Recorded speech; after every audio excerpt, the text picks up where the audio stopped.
Indian সরকার ঘোষণা দিয়েছে যে যারা বাংলাদেশে অবৈধ অনুপ্রবেশকারী, অর্থাৎ যারা এতদিন বাংলাদেশ থেকে অবৈধভাবে সেখানে যে কোনো রকম পাসপোর্ট ভিসা ছাড়া অবৈধভাবে সেখানে অবস্থান করে বিভিন্ন ধরনের কাজকর্ম করছিলেন, ইন্ডিয়ান সরকার ঘোষণা দিয়েছে, শুভেন্দু অধিকারীর সরকার ঘোষণা দিয়েছে তাদেরকে গ্রেপ্তার করতে হবে।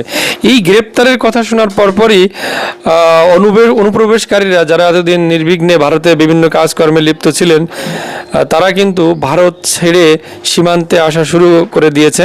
তেমনই একটি নিউজ আপনাদেরকে দেখাচ্ছি আমি। আমার ব্যাকগ্রাউন্ডে আপনারা যে ছবিটি দেখতে পাচ্ছেন আমার পিছনে, সেই ছবিটি হাকিমপুর বর্ডারের, অর্থাৎ বসিরহাটের হাকিমপুর বর্ডার থেকে সংগৃহীত।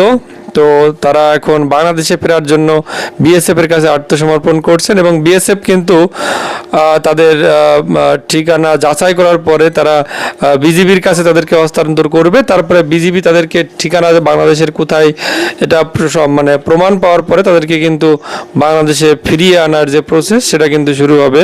তো এই হচ্ছে অবস্থা যে অবৈধ অনুপ্রবেশকারী যারা সি এর আওতায় পড়বে না তাদের কিন্তু বাংলাদেশে চলে আসতে হচ্ছে, নইলে কারাবরণ করতে হবে। এই হচ্ছে অবস্থা।